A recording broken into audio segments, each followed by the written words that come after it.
I still remember the taste of cold coffee and humiliation. At the family meeting, one of those orchestrated Walker traditions, where we were all expected to smile in pressed shirts and pretend we were close, my father looked straight at me and said, "You should be ashamed. Don't call that a career, it's filthy." Everyone froze. He wasn't done. "And if you can't find something respectable to do with your life, then get out of my house." I looked around the room, hoping someone would speak up. My mother avoided my gaze. My sister Amanda smirked. No one stopped me as I stood, picked up my camera bag, and walked out of the home I grew up in. That was 5 months ago. Yesterday, my phone rang. It was my father again. Only this time, he wasn't calling to insult me. He was calling to ask for $100,000. To save Amanda. Growing up, I was the kid with grass-stained jeans and a second-hand Polaroid in my hand. While Amanda played piano in recitals and charmed relatives with her flawless grades, I crouched in backyards, capturing ladybugs on leaves and squirrels mid-leap. I didn't dream of corporate ladders or Wall Street portfolios. I dreamed of silence, of jungles and wild things, and of telling stories without using words. By the time I was 16, I had built a small following on Flickr, and even sold a photo to a conservation nonprofit for $200. I was over the moon. My dad just said, "That's beer money. Don't get carried away." Still, I worked hard. I applied to Columbia's visual documentary program and got a partial scholarship. I was ready to commit to real training, to go professional not for fame, but for craft. But when I brought it up at dinner, I remember how his face changed. "You want to throw away your life for mud and fleas?" he said. "You think crouching in swamps with a camera is a future? Absolutely not." I asked if he could help with the housing costs, since the scholarship covered tuition. He didn't even blink. "You picked the dirt. Live in it." So I packed up at 19, moved into a shoebox studio in Queens, and got 2 jobs, waitress by night, intern photographer by day. My hands always smelled like burnt coffee or dog fur. It was hard, but I made it through. There were years I didn't come home for holidays. When I did, I kept my camera tucked away and my stories small. My mother said, "It's best not to provoke your father." Amanda laughed once and said, "Still chasing squirrels, Em?" I thought if I just stayed quiet, kept showing up with a smile and a bottle of wine, maybe they'd see me. Maybe they'd realize success didn't always come with a business suit. But they never asked. Until they needed something. The studio wasn't much, just one tall window, peeling paint, and enough room for a desk, a mattress, and a tripod. But it was mine. It smelled like eucalyptus and dog shampoo from the rescue center I volunteered at on weekends. That's where I got my first real shot. One of the senior vets saw me snapping photos of a pit bull cuddling a kitten. She asked for copies for their website. The shelter posted them. The next week, I had 4 emails from pet food brands and grooming startups. No one offered riches, but they offered a chance. That's how it began. Product photography for small businesses, then blog features, then travel invites, to wildlife sanctuaries and eco-parks. I didn't have an agent, just a reliable eye, consistency, and kind people who passed along my name. Eventually, I launched a YouTube channel, Untamed Light, mostly tutorials and behind-the-scenes clips from the field. It was raw, honest, sometimes muddy, often funny. People liked it. 6 months in, a video showing how I rescued a trapped deer went viral. That brought national attention. Wildlife magazines reached out, brands asked to sponsor. My subscriber count hit 500,000. Then 1,000,000. I still lived modestly, same mattress, same coffee maker from college, but the income was steady. I opened a photo workshop in Vermont, teaching outdoor wildlife photography every summer. It sold out in days.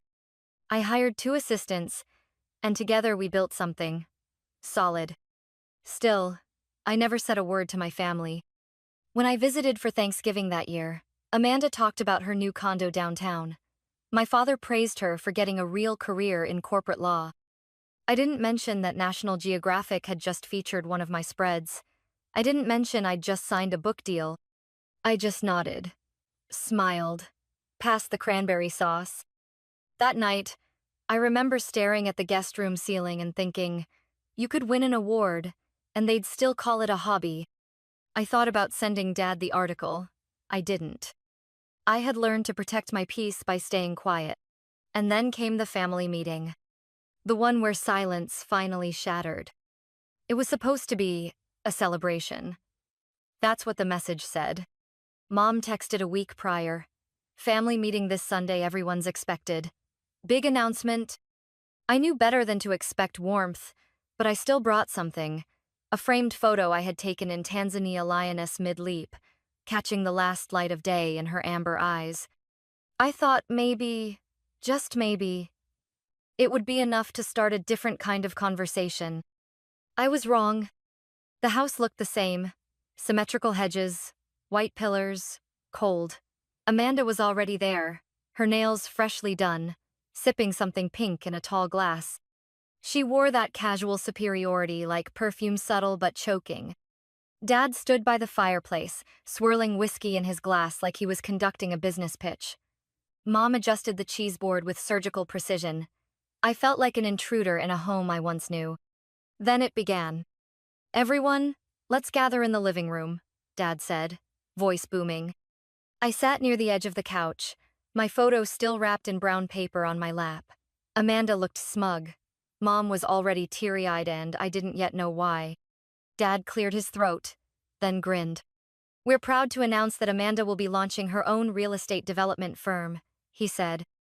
And to support this next chapter, we'll be transferring a substantial investment from the family account into her new venture. Everyone clapped. Except me. I looked around. No one even glanced in my direction. I raised my hand slightly, like a kid in school. Dad narrowed his eyes. Yes, Emily? I took a breath. Does this include any support for me? His smile vanished. You? He scoffed. Emily, you've chosen your path. Dirt, bugs, barking dogs. That's not a business. That's a hobby, at best filthy, at worst. The room fell still. He stood taller. I've told you before, if you want to make a life out of crawling in the mud, don't expect this family to finance it. I stared at him, stunned. The silence vibrated in my ears. Then I saw Amanda smirk. I reached down, unwrapped the frame, and held it out. This photo is being featured in next month's National Geographic. I thought you might want to put it in your office. He didn't take it. Didn't even look. Take that out of my house, he said coldly. And while you're at it, pack your things. I want you gone tonight. I blinked. Are you serious? Deadly. My mother said nothing. Amanda sipped her drink. I didn't cry. I didn't scream. I just stood, walked upstairs, and gathered the few things I had left in that house.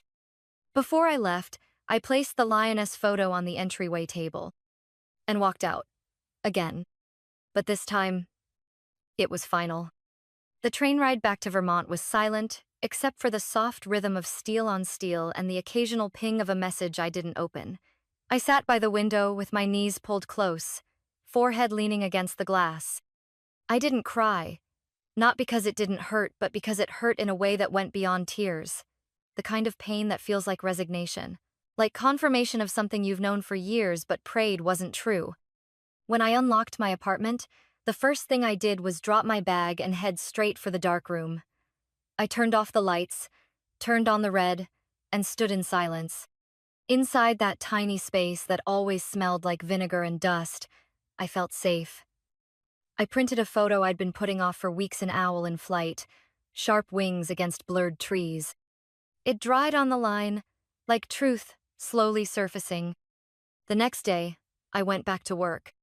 The fall workshop was in full swing, and I had 6 students in puffy coats standing knee-deep in forest dew by 6 a.m., trying to catch the light through yellow maple leaves. We laughed, we huddled for warmth, we waited for birds that never came. It was simple, it was honest, it was mine. At night, I edited photos, uploaded tutorials, replied to comments, and answered sponsorship emails I'd once only dreamed of. One company even offered me a branded camera line.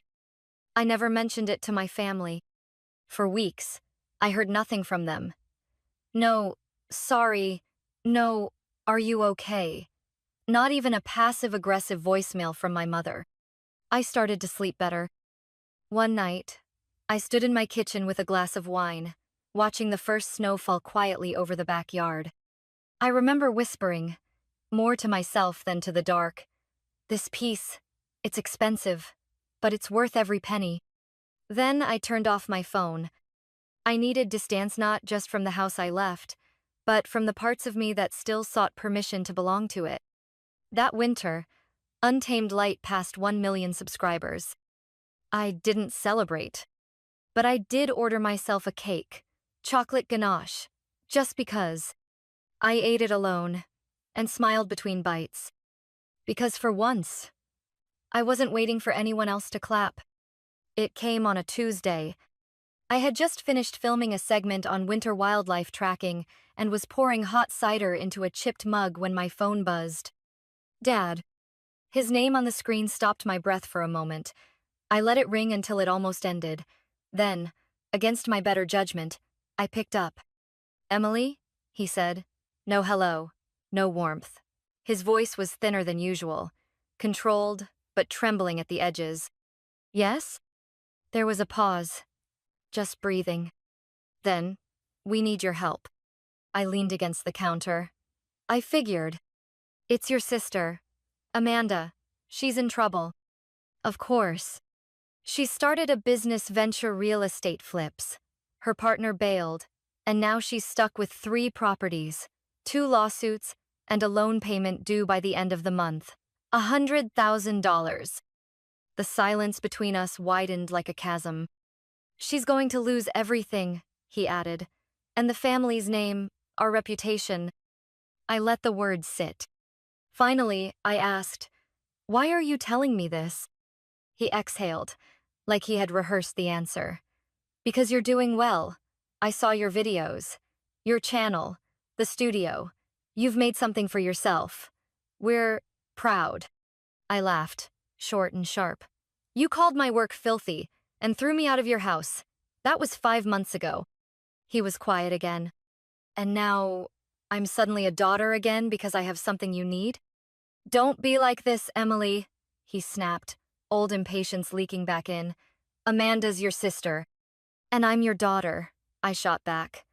"But that didn't matter when you humiliated me in front of the entire family, when you told me to leave with nothing." His voice dropped. "This is not the time to relive the past." "No," I said calmly. "It's the time you live with it." He tried again. "She's your blood." "So am I," I replied. Then came the line that sealed it. "Are you really going to let your own sister drown just because your feelings were hurt?" I almost smiled. "No," I said. "I'm going to let her drown because she's in a boat you built, and you were both happy to sail off without me." "Emily." I cut him off. "You made it clear I don't belong in that family, so don't call me when it needs saving." I hung up. Then, I turned off my phone. This time, the silence that followed didn't feel like abandonment. It felt like freedom. It was still dark when the knock came sharp, insistent, and far too early. I checked the clock. 6:47 a.m. No one ever came to the studio that early, not even deliveries. I opened the curtain a sliver and froze. 3 figures stood outside. My father, my mother, Amanda. I didn't move. Another knock. This time softer, almost hesitant. I opened the door only halfway, blocking the entrance with my body. "Why are you here?" Amanda stepped forward first, her voice brittle. "Emily, please, just hear us out." She looked different. Hollowed. Her eyes were rimmed red, and she clutched her purse like it was the last thing tethering her to the ground. Behind her, Dad stood stiff, hands behind his back like a soldier. Mom looked like she hadn't slept. I didn't budge. We're desperate," Mom said, her voice cracking. "Your sister is being sued. The banks want their money. If we don't pay soon."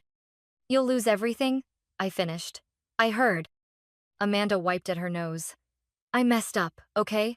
I know I did. But I didn't think it would fall apart this fast. I thought I could handle it. I raised an eyebrow. Like you thought you could handle mocking me at every holiday for 10 years? She flinched. I didn't mean. But you did. Every joke, every smirk, every time you dismissed my work like it was dirt on your heels, you meant it. And now you need me? Dad finally spoke. Emily, enough. This isn't about past offenses. This is about family. You don't abandon blood. I stared at him. You did. His jaw clenched. You abandoned me in front of a room full of people, I said quietly, and kicked me out for choosing a path you didn't approve of. Now you're on my doorstep because the golden daughter failed. I'm still your sister, Amanda said, voice cracking. And I'm sorry. The words hung there. For a moment, I almost softened. But then, I remembered standing in that living room 5 months ago, holding out a framed photo my father refused to touch. I remembered Amanda sipping her cocktail, smiling as I was told to leave. I forgave you all a long time ago, I said, but forgiveness doesn't mean rescue. Amanda's lower lip trembled. You have the money. This wouldn't even dent your income. And that's exactly why I'm not giving it to you, I replied. Because to you, I'm not a sister. I'm a checkbook. No, Mom whispered. You're our daughter. Only when it's convenient, I cut in. They stood there in the morning cold, desperation clinging to them like damp clothes. I felt the tears sting but didn't let them fall. I wish things were different, I said. But they're not. Then I stepped back and said, clear and final. If you're looking for a savior, ask the daughter you chose. And I closed the door. I didn't collapse. I didn't cry. I boiled a kettle, I poured a cup of tea, and I stood by the window watching their car disappear down the snowy road. There was no joy in it. No vengeance. Just peace. And that, for the first time, felt like power. 3 days passed. I thought it was over, that maybe, just maybe, they'd finally understand no meant no. Then my inbox exploded. The subject lines were brutal. Why did you abandon your family? You're a monster. Your sister deserved better. I blinked at the flood of angry emails and DMs.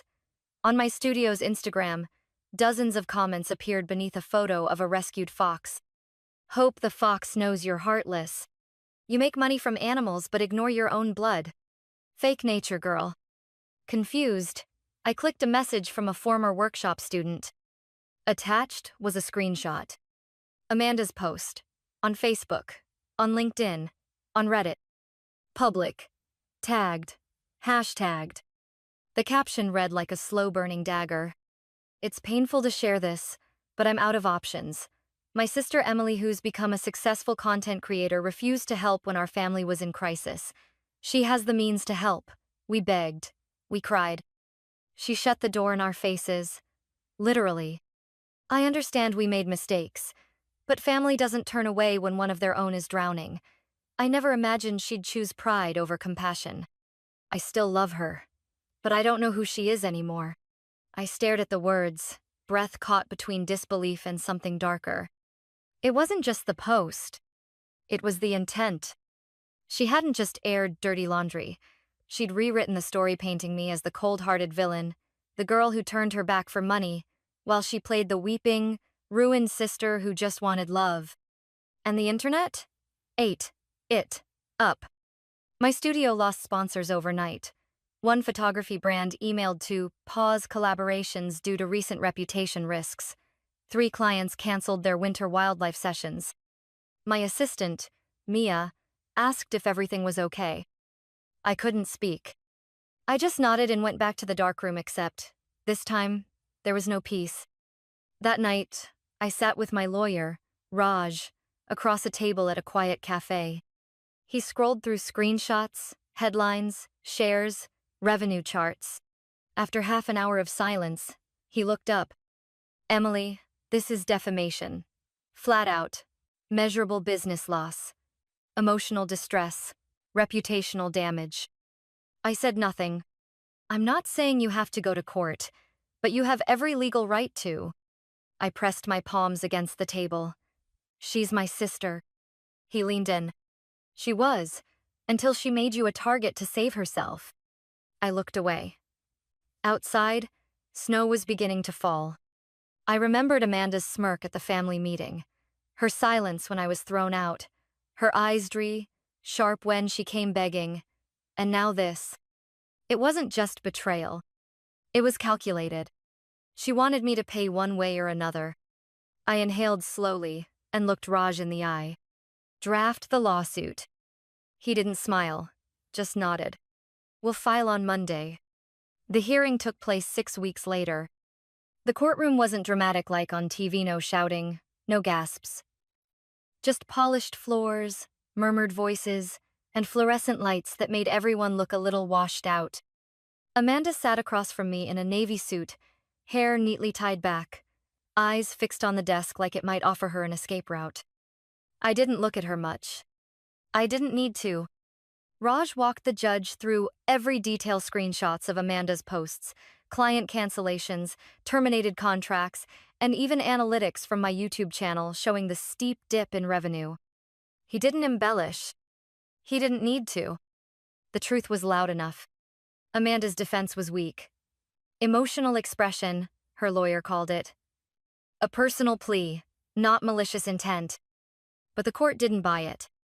Because intent isn't louder than impact. And impact? Mine was measurable, traceable, costly. In the end, the ruling came clear and cold. Amanda would pay $147,000 in damages and issue a formal public retraction across all platforms. No room for misunderstandings, no excuses. She didn't cry. Neither did I. Outside, as people filtered from the building, I paused on the steps. Raj asked if I wanted a statement prepared. I shook my head. No need, I said. The silence will speak louder. That night, I didn't celebrate.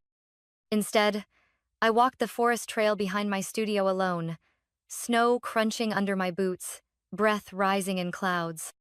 There was no vindication in my chest. No fire. No thrill.